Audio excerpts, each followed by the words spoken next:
Welcome, curious minds, to the Deep Dive, your place to get truly well informed. We take compelling sources and, well, distill the best insights just for you. That's the plan.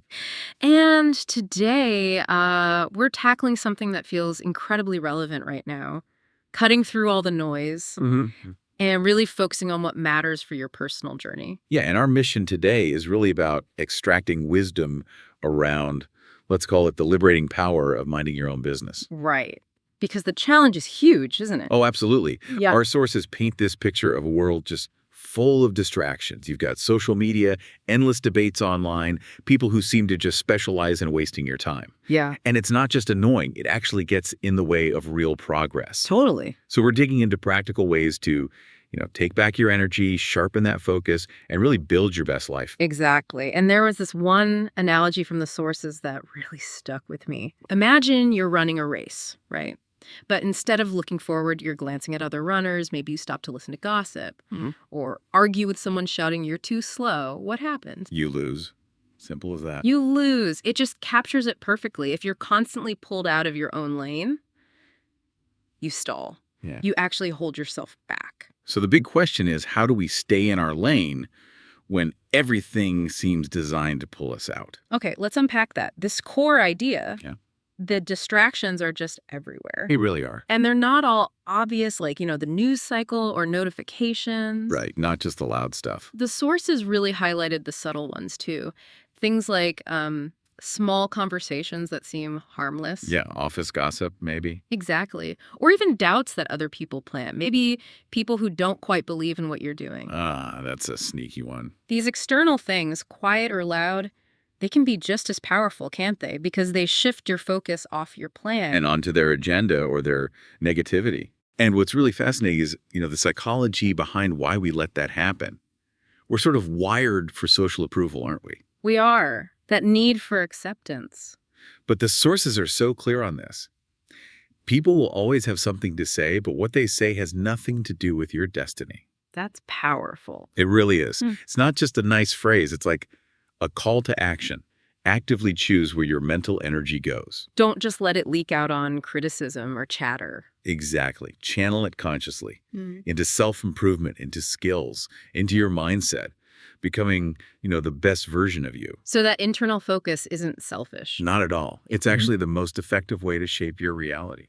That's a crucial reframe, isn't it? Because if we naturally look for those social cues, then choosing to mind your own business is like an act of deliberate self-control. It takes effort. It can feel counterintuitive sometimes. Right. So think about this line. Your future depends on the discipline you have today. Just pause on that. With all these external pulls, why is it so hard sometimes to keep that discipline? It really makes you look at where your energy leaks are. Are you letting that gossip, those doubts, those little arguments, are they chipping away at the future you're trying to build? Where is your energy really going? Which leads perfectly into the next point, because it's not just what you focus on. It's managing that energy, right? Your most precious, finite resource. Exactly. And here's where it gets really interesting. That phone battery analogy from the sources. Just brilliant. Oh, I love that one. Think of your energy like the battery on your phone. If you use it wisely, it lasts all day. Waste it on nonsense, it dies before noon. We've all felt that phone battery panic, right? Down to 5%. Totally. Imagine that's your personal energy. Staring at empty before you've even hit your main goals for the day. Scary thought. It really is. And connecting this to the bigger picture, it highlights this basic truth. Your mind and body have limited energy. Simple as that. So you have to be careful. Extremely careful where you invest it.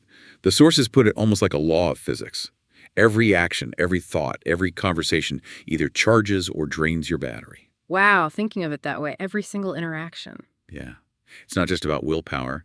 It's cognitive load, decision fatigue. So complaining, focusing on problems, not solutions, getting tangled in drama. All major drains. Yeah. You're literally using up the mental bandwidth you need for creativity, for problem solving, for moving forward. And you're left with, like the sources say, nothing left for what truly matters, your dreams and goals. The cost isn't just being tired, it's sacrificing the important stuff. So if every interaction is either a charge or a drain, Yeah. How do we get more deliberate about that, It comes back to that intentionality. being conscious of the choices? Exactly. That's why the sources say life rewards those who conserve their energy for things that bring value and progress. It's like an audit, isn't it? Audit your energy spending. Does it match your goals? It's spot on. And building on protecting that energy, it naturally leads to this other key idea: strategic silence, privacy. Ah, yes. The power of keeping things to yourself sometimes. You notice it, don't you? The people who seem most effective, often the most content, they're often quieter. It's not just chance. Like the sources say, they protect their peace. It's not about being secretive in a negative way. No, it's strategic. Guarding your internal space, your resources. So what are we protecting exactly? And from who sometimes? Well, the sources make this compelling point. Not everything in your life needs to be shared. Your big plans, your struggles, your next move, maybe keep them private for a bit. Why is that so important? There are a few reasons. Psychologically, sharing big goals too early can sometimes give you this false sense of accomplishment from the praise. Ah, the social placebo effect. I've heard of that. Exactly. It can actually reduce your drive to do the real work. Interesting. And then there's the human element. The sources are quite blunt. The less people know, the smoother your life becomes. Because some people might misuse the information. Or they might just drain your energy with negativity, even subtly.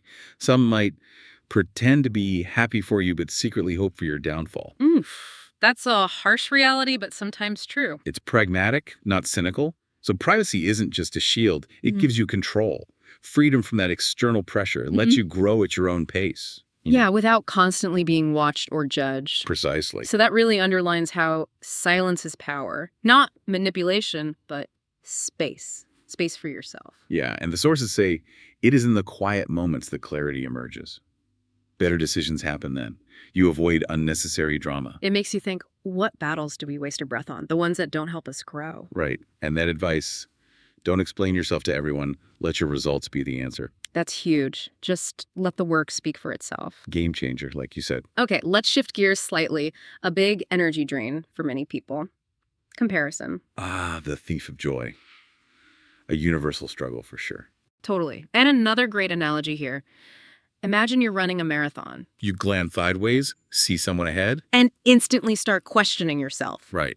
But maybe they started 10 minutes earlier. Exactly. Life is not a race where everyone starts at the same time with the same resources. We forget that constantly. Our brains just love to compare, don't they? They do. It's how we make sense of things. But the sources frame it as this psychological trap. It triggers reward or threat responses. How so? Well, it either makes you feel like a failure or develop an inflated ego. Looking up makes you feel inadequate. Looking down gives you this false, fleeting superiority. Both are traps. Both stop real growth. Exactly. So the alternative isn't just positive thinking, it's strategic.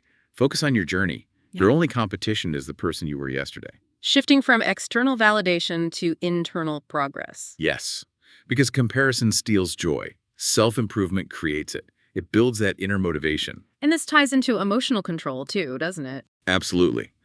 The sources call emotional control a superpower. And minding your own business. That's the secret ingredient.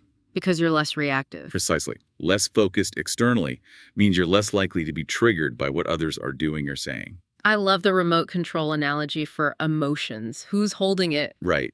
Don't let every little thing push your buttons. Think about genuinely successful people. Are they constantly battling in comment sections, spreading gossip? No way. They're busy. They're making moves. As the sources put it, they don't waste time trying to prove a point to people who don't matter. Their results do the talking. That energy goes into action, not arguing. Okay, so we've talked personal growth, energy, focus. But what about relationships? How does minding your own business play out there? That's a really important angle, often missed. The sources point out something interesting. People respect those who don't poke their noses into everyone else's affairs. Huh, yeah, we all know the type. The source had that funny line. Oh, the PhD in other people's business, but never graduated from the School of Self-Awareness. That's the one. Hilarious, but cuts deep, right? That imbalance. It really does. But here's the counterintuitive part. Focusing on improving yourself. It actually makes you more valuable to others. How does that work? Well, when you're not obsessed with others' lives, you naturally become a better listener. You respect boundaries. You give more thoughtful input when asked. So it leads to better communication, Yeah. deeper connections. Exactly. People gravitate towards that genuine respect and presence, not the drama or gossip. It builds stronger relationships based on respect, trust, and personal growth. That makes a lot of sense. And it also fosters true independence, not isolation, but inner strength. Meaning you don't need constant applause. Right. No need for constant cheering to keep going or constant validation. It means thinking for yourself, making decisions without fear, living life on your terms. Building that internal resilience. That's the core of it. It serves you and it serves the people you care about too. And that's real freedom, isn't it? Making decisions based on your goals, not what others expect. Absolutely. And proving to yourself, maybe most importantly, that you are capable, strong, and enough. It shifts your whole motivation inward. What kind of you shows up when you do that consistently? That's the question. So wrapping this all up, after this deep dive, what actually happens when you consistently mind your own business? The sources are pretty emphatic. Your life starts making sense. Things click into place. Yeah. You stop being drained by all the negativity. And start being fueled by passion instead. Exactly. It's a fundamental shift in energy and purpose. And almost as a side effect, you become an inspiration without even trying. Just by living authentically, by showing what's possible when you stay focused. Couldn't have said it better. The ultimate takeaway really is, the secret to a fulfilling life isn't found in comparison or criticism. It's found in commitment and consistency. Those daily practices, when you internalize them, they don't just change your mood, they reshape your whole life trajectory, build incredible self-trust and peace. So let's leave everyone with this thought. Every minute you spend on distractions, that's a minute stolen from your dreams. A direct opportunity cost. Instead of worrying about the latest gossip, maybe worry about leveling up your skills. Instead of envying someone else's success, go create your own. Take action. Because while others are busy watching, you'll be busy winning. Well said. So the question is, what will you choose to focus on starting today?